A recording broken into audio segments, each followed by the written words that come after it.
Hey guys, welcome back. Today we're going to bring you our third month budget breakdown from here in Thailand. But first, we wanted to give you a little bit of an insight of how did we come up with this $2,000 a month budget and what living like a minimalist really looks like to us.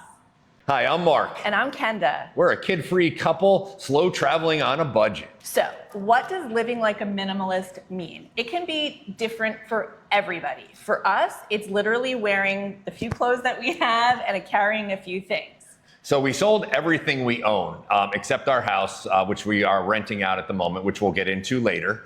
We don't have any credit card debt. We keep one credit card and another one for emergencies. We primarily use one. That one is just for monthly expenses, and we try to pay that, or we do pay that off every month. Yes, and also we got rid of every subscription you can imagine. Netflix, Amazon, Hulu, we have nothing, which is very freeing, I would say, but it can get a little crazy. Like we wanted to pick something up the other day, couldn't do it. Being in a foreign country, you can't log into what their Amazon is because we don't live here, but you can get around it. Living like a minimalist is literally having very minimal.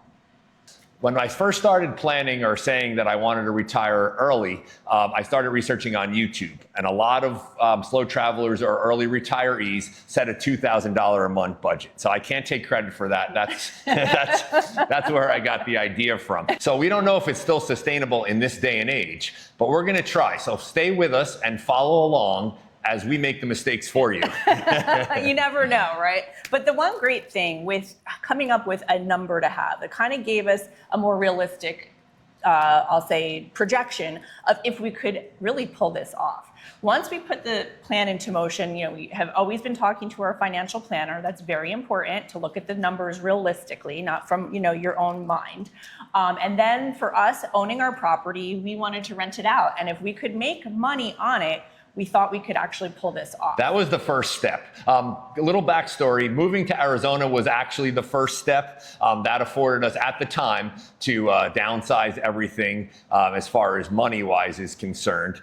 Me working and Kenda making more money allowed me to maximize as much as I can my 401k. So for the last almost 10 years, we were maximizing that out, and living in Arizona, that gave us the wiggle room to invest and put more away. Absolutely, because the cost of living in Arizona honestly was a lot cheaper for us coming from New Jersey. We bought a home, our mortgage payment was so low that we could really make the most of what money we did have, which was fantastic. So after we figured all of that out, we're like, can we really make this work? Like, what do we do now? So once we rented our house out, every month, it really just depends. It varies. And you'll see this if you do something like we're doing. It depends on what's going on back home. So, depending on how much the pool costs a month, the money we get in, it varies. But our kind of ballpark figure we used was $1,000 a month from that. And then we knew in our savings, we had enough to probably sustain us, hopefully, like Mark was saying, depending on the economy, until Mark turns that 59 and a half, I could retire. So about 5 years. After we learned that we were going to get about $1,000 a month, we checked all of our money and our savings, and we figured out that we have about 5 years in savings and to have an emergency fund to live for 5 years until I can retire. So that's going to be the goal and the plan, and we'll see what happens. Yeah, fingers crossed. So we always said that extra income would be good, and it would prolong our savings until we have to take the retirement. So we said to ourselves, why don't we add another travel vlog to YouTube? Just sounds like a great idea. Wants to see, right? And we thought too, like, how hard can it really be? Whew. Well, speaking from experience, it's not that easy. We're in our 50s, we're Gen X. We didn't grow up with all of this technology. But I will say this, we were kind of watching back some of our old videos from when we started. I think we've got a lot better. The technology's gotten better. We've actually learned how to use some of this technology. We are still learning. But, people make it look so easy. Like, oh, just start a YouTube channel. You're going to get monetized like that. It's not that easy, but I have to say, I'm having fun doing it. I think Mark gets a little frustrated doing it, but I'm having a lot of fun. And at least for me, it's kind of a diary of the history of all of our travels we're going to have. So I still love it, and I think it's a lot of fun. Would I hope to get monetized? I think so, Of right? course, yes. That's always the dream. And maybe one day we will. And if you guys like us and subscribe, we'll maybe get there quicker.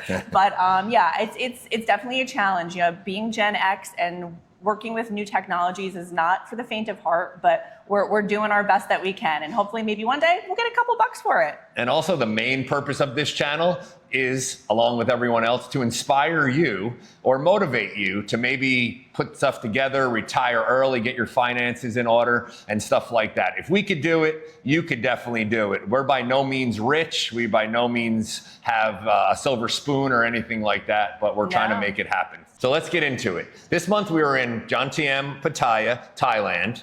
We did a little bit better than we thought with the budget this month. We're not getting cocky though, because we know it's a rough road ahead.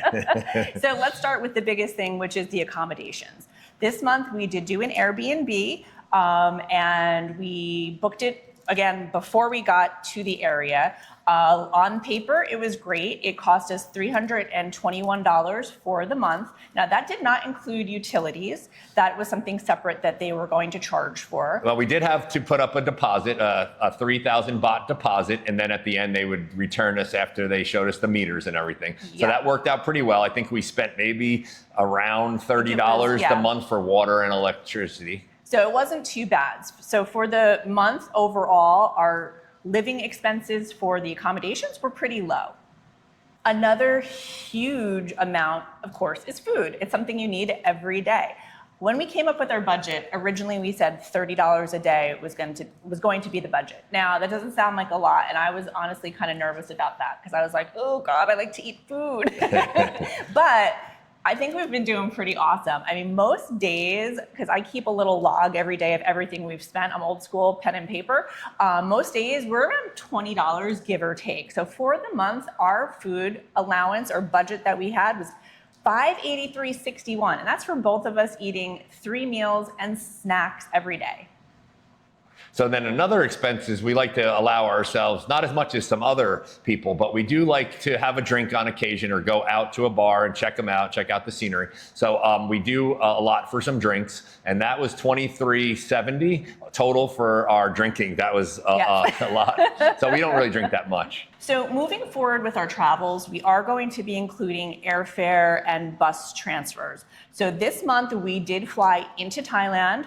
We had airfare and a bus travel, and that total was $255, and that was for both of us. And that also included this month, actually health insurance was included in that airfare, which was pretty cool. Yeah, the travel insurance. Yeah. And also being transparent, we did spend the first night in Bangkok because we did fly into there, and that was $19 also.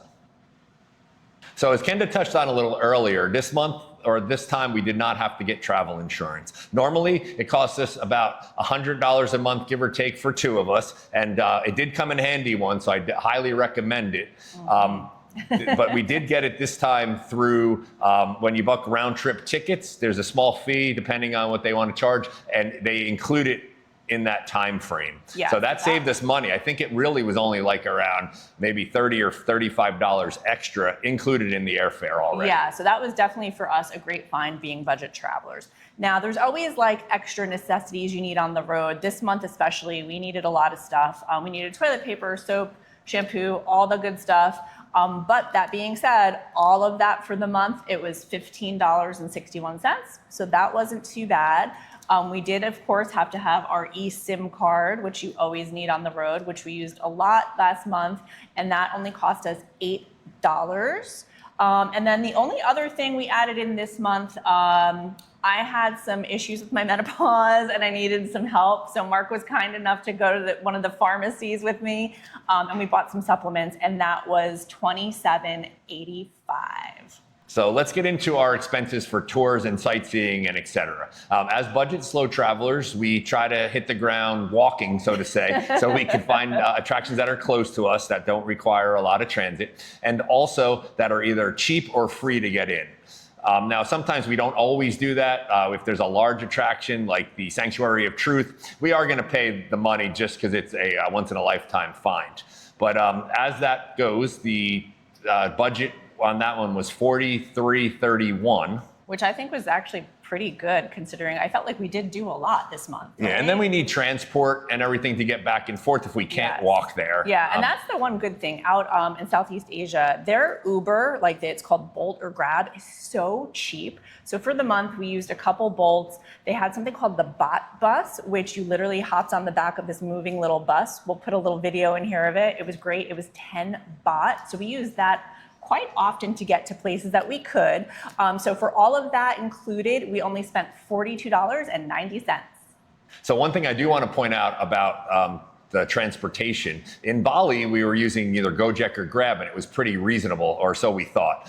Then when we came to Thailand, we found out there's Grab and Bolt. And Bolt actually is a lot cheaper per se than Grab here in Thailand. So I would definitely recommend checking that app out when you are here. Absolutely. Now, this month we had a little self-care, at least I did.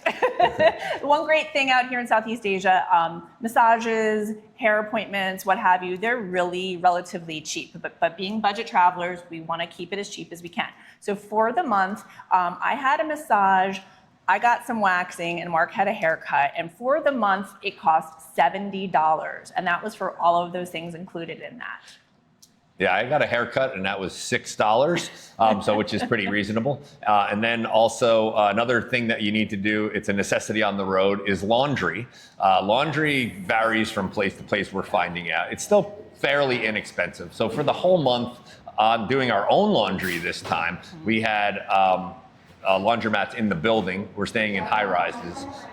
In Thailand so far. And laundry cost us, I think it was $15 for the month. Yeah, and that was 4 weeks worth. So the total for the month, we did pretty good this month, unless we forgot something, we are getting old, was $14.56.14, which was our best month so far. Yes, and I will say one thing, it does not feel like we're missing out on anything. Right? I mean, I feel like we eat normal, we're having a great time. I don't feel like living on a budget is hard to do. So far in these countries, I have to say $2,000 a month is definitely doable. Now moving forward, we're gonna find out, so stick with us and we'll let you know. But to me, it also, like Ken just said, it does feel like we're, I don't wanna say vacation, but it does feel just like we're living a normal life. Yeah. So, can you believe we're 3 months in already, going on our 4th month? It's almost 2026 already, and we have so much planned for you guys in the future. We sure do. So make sure you guys are always liking, subscribing, commenting. Where would you like to see us go? We have so much planned, and we're so excited to bring it all to you. So as always, guys, keep exploring. Keep inking. And we'll catch you on the next one.